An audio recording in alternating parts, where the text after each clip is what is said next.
Hi, passionate Rangers FC fans, welcome to Rangers Update, your dedicated source for all things Rangers. Before we dive in, we want to express our gratitude for your unwavering support. If you bleed blue, don't forget to subscribe, smash that like button, and let's strengthen our community.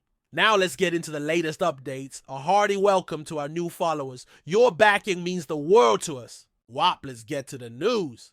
There's been a fair bit of chatter floating around the terraces and social feeds this week, and it's centered on one man who's nae afraid to speak his mind, Sebastian Pocognoli, the gaffer of Union Saint-Gilloise. Now let me tell you, this isn't the kind of interview you hear every day.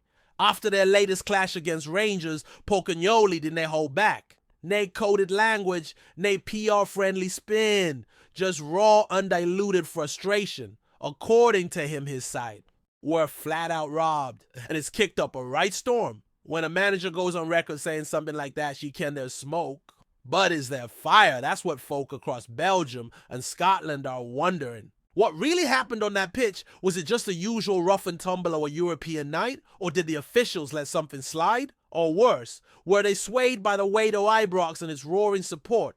It's the kind of story that splits opinion right down the middle. One man's injustice is another man's sore loser. But whatever side you're on, there's nae denying the drama that's been stirred, and trust me, it's far from over. Now, to be fair to Pocognoli, his claims weren't just flung out there in the heat of the moment. He spoke calmly, deliberately, as if he'd been mulling it over for hours, maybe even days. According to some insiders, he's still raging about a couple of specific decisions made during the match. Word is he's pointing fingers at what he calls inexplicable. Calls Faye the ref. Things that in his view swung the whole momentum in favor of Rangers. Some are saying it's sour grapes. Others reckon he's got a point. There's been clips circulating online slowed down and zoomed in, analyzing every possible foul. Offside and handball. The football internet's gone full detective mode. But at the heart of it all, Pocognoli's sending a message his lads didn't just lose. They were wronged.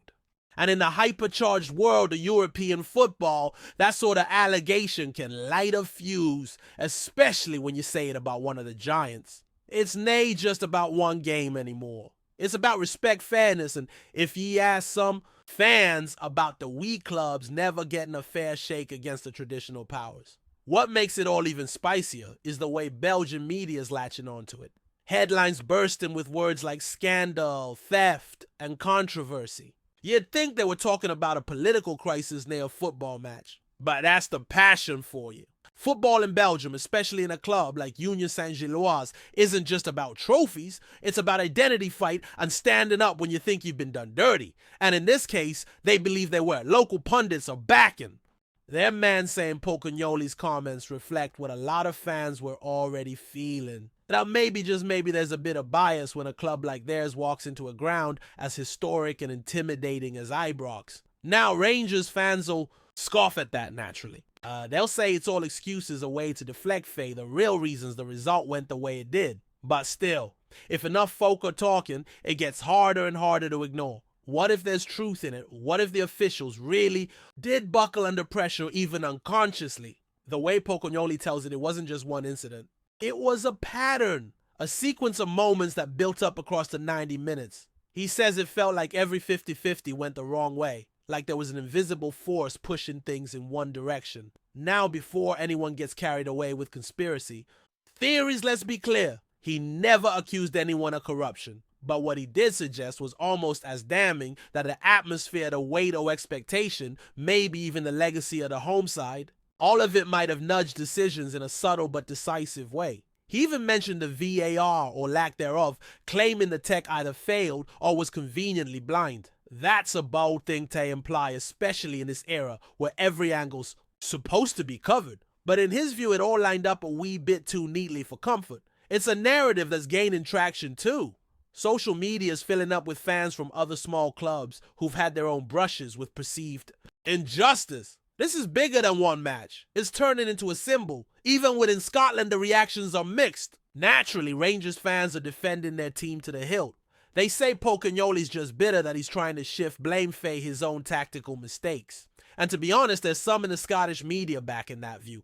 They're painting the Belgian boss as an outsider who underestimated what it means to face Rangers on their own turf.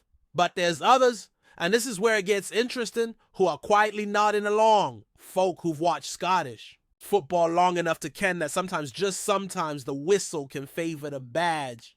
Maybe not on purpose, maybe it's subconscious, but still it happens. And that's what gives Pocognoli's words weight. He's articulating what a lot of folk feel but didn't usually say out loud. That maybe, just maybe, the beautiful game isn't always fair. That sometimes the underdog gets crushed not by brilliance but by circumstance. And that's a conversation worth having, even if it makes some uncomfortable. Then there's the players themselves. Word is the Union Saint-Gilloise dressing room was seething after the final whistle. Not just disappointment, anger. A sense that all their graft or their preparation had been undermined by factors out with their control. Some insiders are even saying a few of them had to be calmed down by the coaching staff. That's how deep the frustration ran, and you can understand it. These lads train all week, study tactics, push themselves to the limit, only to feel like external forces tip the balance. It's demoralizing, and yet it also fuels a certain fire. There's talk now of the squad using this perceived injustice as a rallying cry, a way to bind tighter, play harder, prove a point. Sometimes being the wrong party, whether it's true or no, can unite a team in a way no team talk ever could. If Pocognoli manages to harness that emotion properly, it could become a powerful tool. One thing's for sure, the next time Union Saint-Gilloise take the pitch, there will be an edge to them, a sense of mission. Pocognoli himself has always been known for his passion, but this latest outburst might mark a turning point in how he's perceived.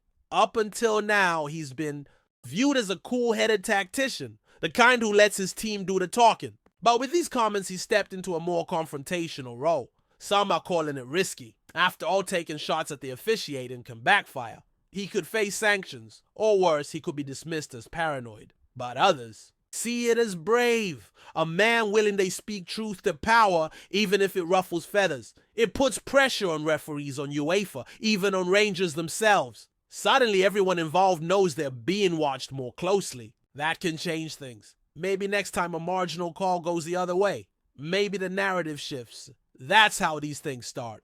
And if Pocognoli was calculating in his remarks, if he meant to spark exactly this kind of debate, then you got to admire the strategy, because now everyone's talking about Union Saint-Gilloise, and sometimes in football, attention is half the battle. Rangers, for their part, have kept quiet. No official response to Pocognoli's remarks, at least not yet. But that silence speaks volumes. Behind closed doors, you can bet they're not happy. Accusations like these stick. Even if unfounded, they linger in the air, creating a sense of, "I'll doubt." That's the power of suggestion. A single quote in a post-match interview becomes a full-blown narrative in the media. And once it's out there, it's hard to take control. The officials, too, will be feeling the heat. Every future decision they make involving Union or Rangers will be scrutinized tenfold. That kind of pressure changes dynamics. And it's all down to one man speaking his mind. That's why this story's got legs. It's not just about one night. It's about perception, psychology, and the politics of football. When folks start questioning the integrity of the game, even slightly, it opens the door to 100 more questions. And that's where we are now. In the murky territory between fact and feeling, where every replay is evidence and every silence feels like admission. Another aspect that's been discussed enough is how this entire incident might affect Union Saint-Gilloise's reputation on the European stage. Let's not forget, they're still building their identity among the continental elite. And now with Pocognoli calling out officiating and stirring the pot, they're stepping into a more confrontational role. For some, that's a bold move. It shows they won't be pushed about. For others, it's risky business. UEFA's exactly known for taking criticism lightly. There's always a fine line between protest and provocation, and Union might be hawking it. But if the intent was to shake things up to make sure folk are paying attention, then it's worked. Even neutral fans are weighing in now, many of them drawing parallels to other moments where smaller clubs felt hard done by in hostile environments. So maybe this isn't about just one club anymore. Maybe Union's voice is echoing across borders, emboldening others to speak up too. And that's a powerful thing. Whether UEFA listens is another question entirely. But in a football world increasingly obsessed with image optics and fairness perception is currency, and right now Union Saint-Gilloise are rich in it. Dig a little deeper and you'll start hearing even wilder theories floating about. Some are saying there's a historical undertone to this whole affair, that clubs like Union with less commercial pull are always going to be at a disadvantage against titans like Rangers. It's a theory that's been whispered for years but rarely said aloud. Until now, Pocagnoli's comments, intentionally or not, have acted like a match thrown on dry grass.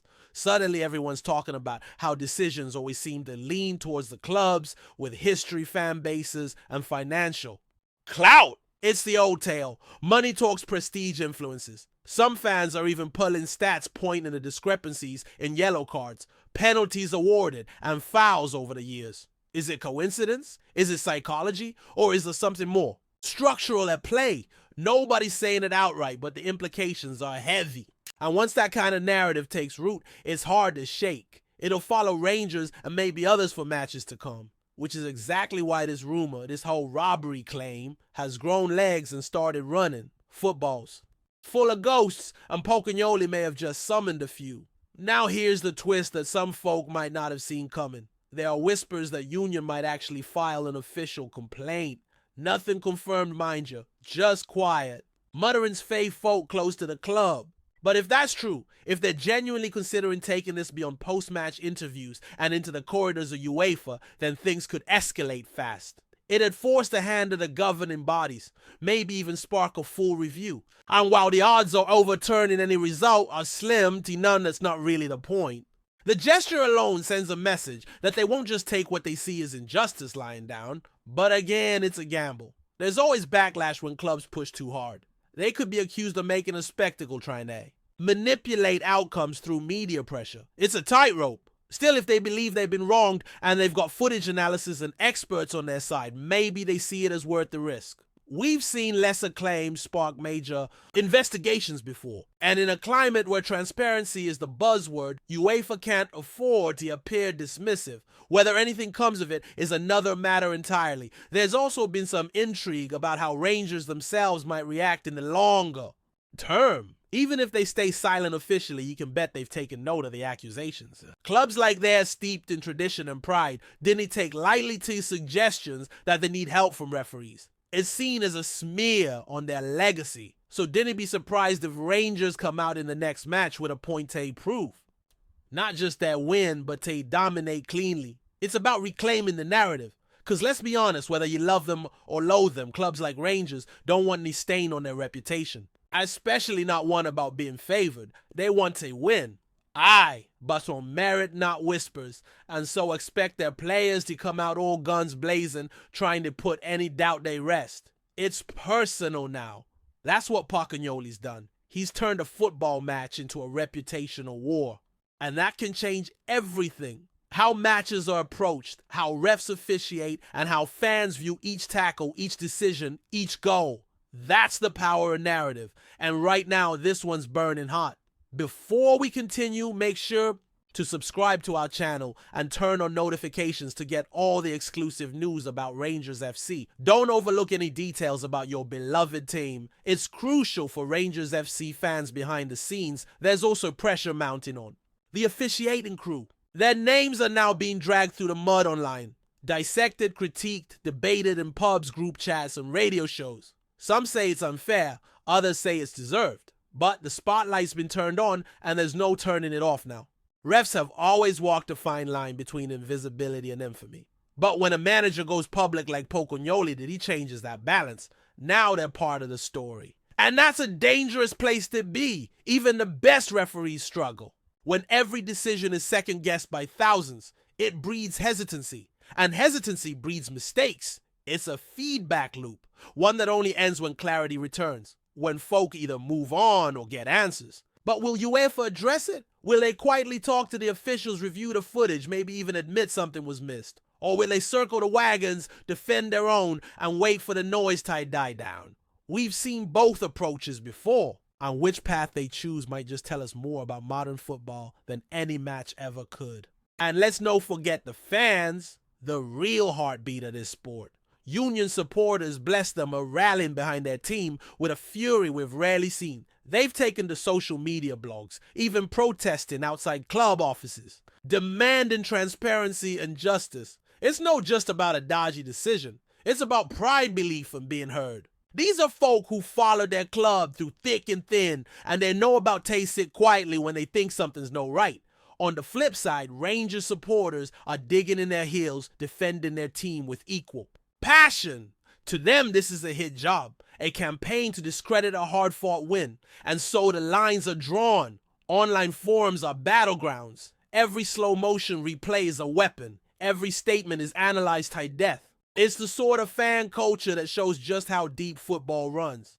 And honestly, it's electric. This isn't just a game anymore. It's personal, emotional, cultural. And as much as it can divide, it also unites. Each side standing together, chanting louder, fighting for their truth. That's the magic and the madness of the beautiful game. There's been murmurings too about the impact this will have on Pocognoli's career. Some insiders reckon he's now marked as a problem manager, the type who causes scenes, who brings controversy wherever he goes. That kind of rep can hurt, especially if he's looking to move up in the future. Bigger clubs might think twice, but there's another side to that coin. Some clubs, especially those fighting uphill battles, might admire it. See him as a man of principle who stands up for his team no matter the cost. It's all about perspective. In any case, he's now a name on everyone's lips.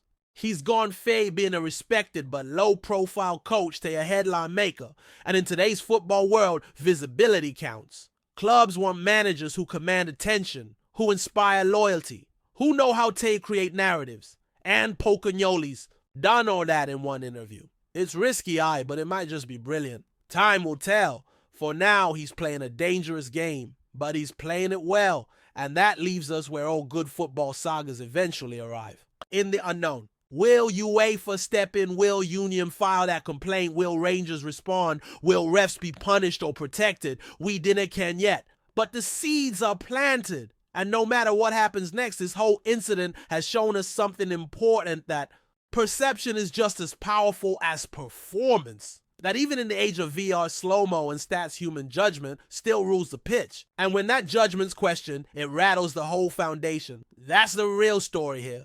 That's the thing folk will be remembering long after the result fades. And as long as people feel their voices matter, that their frustration can spark change, this kind of uproar will keep coming. Football's emotional, it's chaotic, it's tribal, and every now and then a match like this comes along and reminds us of all that in brutal, beautiful fashion. Greetings, fans. Make sure to hit that like button and subscribe to the channel, as it's greatly appreciated by Rangers FC. And don't forget to share your thoughts on the news in the comments section below.